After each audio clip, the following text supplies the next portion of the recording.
Hello everyone and welcome once again back to the channel on another glorious day. Excuse me for squinting, but I am staring pretty much directly into the sun here. Today's video is having a look round my absolute bargain of a part exchange car that we took yesterday. And in fact, we took this in part exchange against the Suzuki Swift that you may have seen in the previous video, where I compared it to the Fiesta S1600. I said of those two cars, I would have had the Fiesta. Pretty much everyone in the comments disagreed with me and said they would have the Swift, but you know, I don't want to boast or anything, but the Fiesta sold first. So it was cheaper also, so has no relevance whatsoever. I just wanted to try and sound clever and important. Probably didn't work. Chap came down, was really interested in Swift. We've been talking to him for quite a while, or at least Dan had, and he'd brought his car down. We couldn't offer an awful lot for it, as you probably would have seen from the thumbnail already anyway. But you wanted to do a deal, take it away on the day. It already had MOT, the car was in good shape and had all its service and stuff done already. So Dan came and asked me, we worked out a deal and swapped around and took the car on the day, and it means that we got this for 200 quid. Let's look what we bought.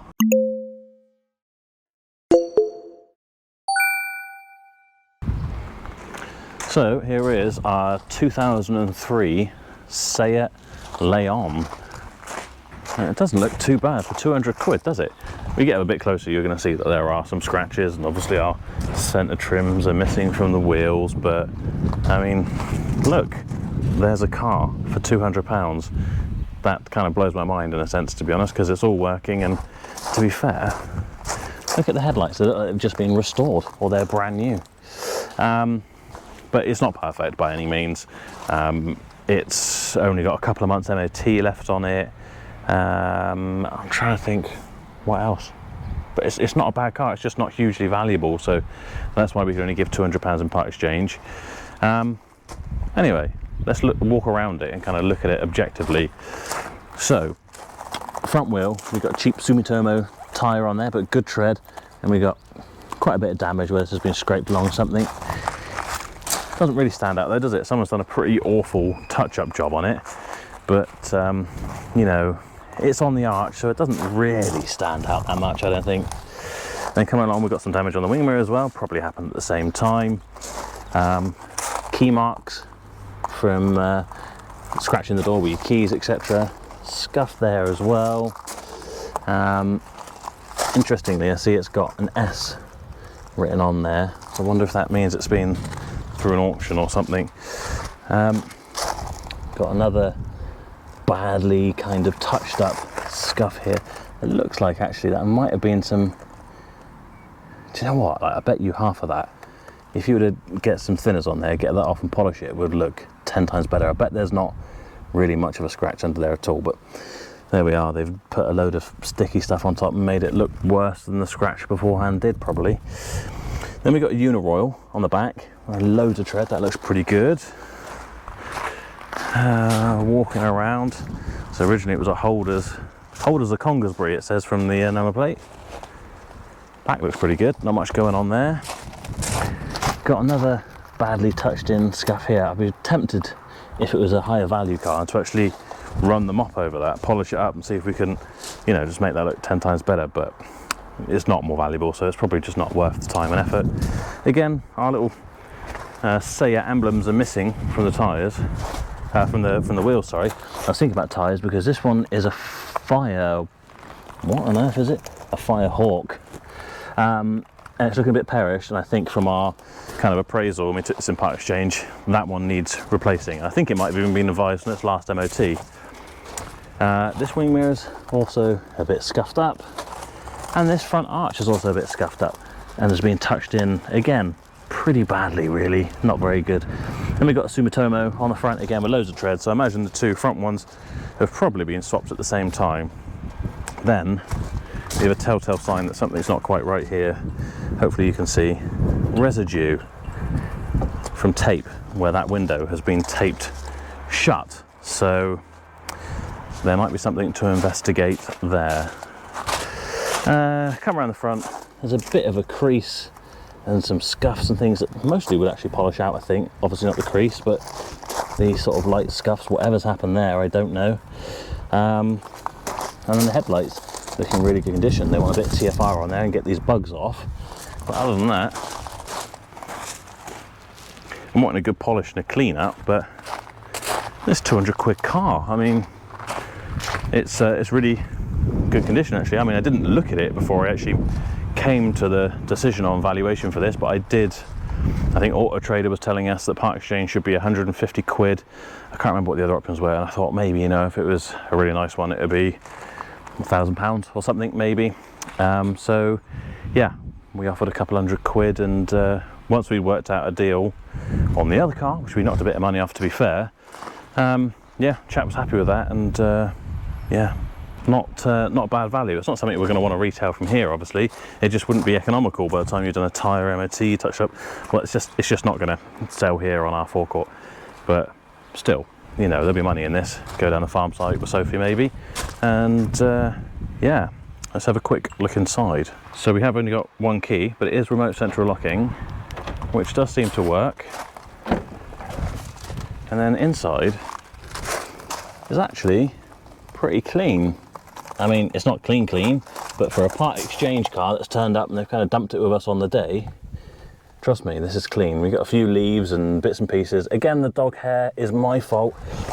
You understand, with all these cars here, there is an absolute ton of cars here, a lot of money's worth, but I tend to drive the cheapest cars on the forecourt, part exchanges, cars that have just come in because I want to test drive them, take them home. It's only, you know, 5 miles home or something, but it's good to give them a good test drive and figure out, you know, problems on the way. So I never really, that's why I don't really have a nice car of my own, or if I do, I don't tend to drive it, because I'm just always in and out of the cheap stuff, new arrivals, that sort of thing. So yeah, and especially as this one has got almost a full tank.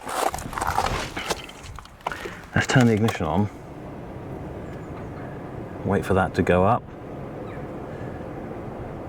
So I started driving this yesterday and we've got just over 3/4 of a tank now, which has got to be what, 40-50 quid's worth of fuel. So in reality this car's cost us 150 quid, you could argue. It's on 54,700 miles exactly at this point, so it's not high mileage at all, is it? And in fact, service history wise, let's have a quick look at that while we're here. Okay, so we've got delivery inspection, we won't count that. 1, 2, 3, 4, 5, 6, 7, 8, 9, 10, 11, 12, 13, 14, 15, 16, 17, 18, 19. 19 stamps in this book, so it's actually got incredible service history. I don't know if any of those include a cam belt. If this is a cam belt, I assume it probably is, being a Seat petrol. I'm just having a quick flick through. But either way, this car has been well maintained. It's low mileage, 54,000, just under 55,000, with 19 services in the stamp. All the original books came with the V5 and everything. Car's in good clean condition. Yeah, what a great little car. Having driven this home last night as well, I can say for sure that the air conditioning works absolutely sublimely. It is ice cold, which is just, as well as you can probably tell from my sweaty face, it is very hot at the moment. So that is an absolute godsend. What isn't a godsend is that our radio seems to be in safe mode. We're going to need a code for it, which, to be honest, is probably in that book here, isn't it? Do you know what? I'm going to have a look now, aren't I? I bet you it is. There's the radio manual. Here we are. 1254. So, how do we do it?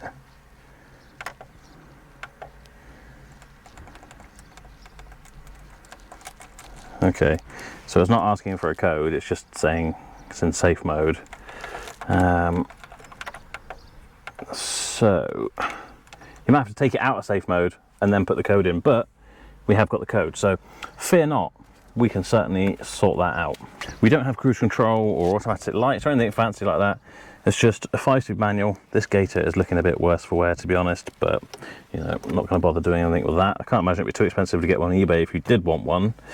Our cup holder here has seen better days. We do have the fascia for this, but it kind of just shot off somewhere at some point. We might find that as we go around the rest of the thing. Do you know what I like most about this cup holder? So you got your drink in here, you can drink out of it whilst your drink is in the cup holder, because you simply remove it from the dashboard, tip away, have your drink, and then just reinsert it into the dashboard.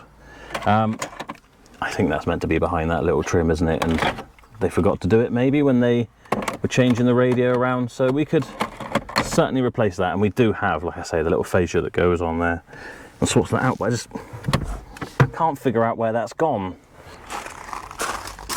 Nice and tidy in the back, apart from the white dog hairs from Bashkim, of course. Let's have a look under the seats. Let's even clean them there, which means we haven't got any change to steal. It's a shame. I say steal, we actually have a charity pot in the reception for Barb, which is Burnham area, or it's the Burnham rescue hovercraft, basically. They would go out, people who get stuck in the sinking sand out here, they the charity runs and they go and rescue you. So any change we do find in cars goes in there, actually. That's not me trying to sound like we're saints or anything. We thought when we first started finding loads of change in cars, I put a post out on Facebook saying, are there any charities who would like to have a collection pot in our reception so we can put it in there? And then Barb offered up, and from that point on we're like, every penny goes into there, because hopefully if we become like their top contributor, they might actually take us out on their hovercraft. But sadly they've categorically told us that they will not do that unless we're actually in an emergency situation and we've crashed a boat or something. So now I've got to buy a boat and I've got to crash it just to get on this hovercraft. So nothing's ever easy, is it? Boot looks in pretty good condition. Not a quick little hoover out, but geez, it's so nice to see a carpet that's actually clean. Spare wheel and jack, etc. all in here. What have we got down here? Oh, got a label for a black cherry air freshener, which if we look through here is what we've actually got in the front. I think I've probably just broken the parcel shelf. Leaning my massive weight on this, I think I've just popped this little clip out. Okay, well, I can't quite get that back in. I'm going to leave that there and someone will fix that. It just needs to pop back into this little hole, look. Right, let's have a quick look under the bonnet, because we couldn't actually check everything under the bonnet yesterday because they'd driven from an hour or two away and the car was hot, so we couldn't really check the coolant, etc. It's nice and cool this morning, although I did drive this in to work. It's now 1:30, so it should be cooled down.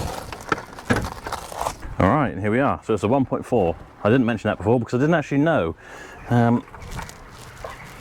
But nice clean oil. We'd expect that, wouldn't you, with 19 services against its name and only on 55,000 miles. That must be like a service every 5,000 miles or something. Coolant from the outside looks like it's bob on level. Looks like a nice red colour. Yeah, look at that. Lovely and clean. And then looking around, it's quite easily visible, and that looks in good condition. Wants a good scrub up under here, but nothing bad at all. Everything looks pretty darn good. All right, let's just see how this sounds. Ooh, a bit of a noise from the starter, I remember that now. As it throws out the spline, or whatever it's called for starting it. I think it's not coming in that quickly.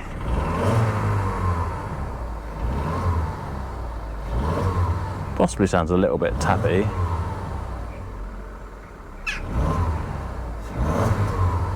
I wonder if these are oil-fed lifters, or whatever they call them. So sometimes it takes a while for a little bit of oil pressure to build to make sure everything's actually fully lubricated. But it's not tapping away now, so I think that's all right. Let's turn it off and start it again and see if it does the whole starter noise again. Yeah. So ideally it probably wants a new starter at some point. Obviously it's working, but probably not doing it any good. But hey, £200. Can't really complain, can you? Otherwise, one other issue we've got and we wanted to look at, wasn't it, was this window with all the sticky residue on it. Well, I'll just pop that down a minute. Oh, Jesus. I worried myself then. I put that.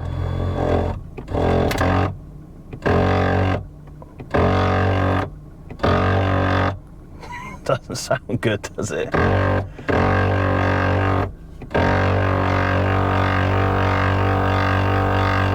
So I think we might need a window regulator for that side if we're going to do it, but this might just be a car to trade on, you know, 500 quid, someone can fix the thingy and they still got a good few hundred quid in it to make a bit of profit. Otherwise, it's an MOT, it's maybe sorting some paint bits, fixing a window. It's a decent little car. It's the sort of thing I could cruise around for a while, and I probably will because of all this fuel that's in it. And although I'm not going to take it out on a drive today because I took it home yesterday, and believe it or not, it's actually quite a busy day today, and I'm going to try and film another video in it. We've got our CRV here that you would have seen in the previous video that Jordan has now done a polish up on, and I need to do like a bit of a Instagram short on that, but typically it's gone and got some seagull poo in it now. But I can tell you that the Seat Leon drives absolutely spot on. No knocks, no rattles, power steering's perfect, brakes are really good. Yeah, you just can't really ask for much more for 200 quid. The exhaust doesn't blow or anything like that. So a great little run around for 200 quid. We just need to sort that tyre. Regardless of whether we do this in MOT or not, I think it's worthwhile us doing that tyre, so at least we know that when it left it had a legal tyre on it. We might even have a part worn on the shelf or something just to chuck it on there, and a bit of peace of mind. But yeah, it drives absolutely spot on. I don't think there's any point in us going out on it. You'll just have to take my word. Other than that window regulator, there's nothing that quirky about it. The car just drives absolutely spot on. This is probably the best part exchange car, value for money wise, certainly an exchange on the day where a customer turns up in their car and says, I'm going to swap over. You know, he must have had this in his mind because the car's nice and clean inside and everything. So yeah, I hope you've enjoyed the video, especially if you're someone who does follow me on Instagram and you saw this on my Instagram stories yesterday, and I said this is my £200 part exchange that came with nearly a full tank of fuel. Should I do a video or not? I did a poll on the stories and you voted yes. I mean, if you voted at all, you voted yes, because everyone said yes. If you don't follow me on Instagram already, make sure you do, shifting_metal. If you've enjoyed the video, please do give it a thumbs up. If you're new here, please do subscribe. It really helps the channel and I would be super grateful. And other than that, I will see you in the next video.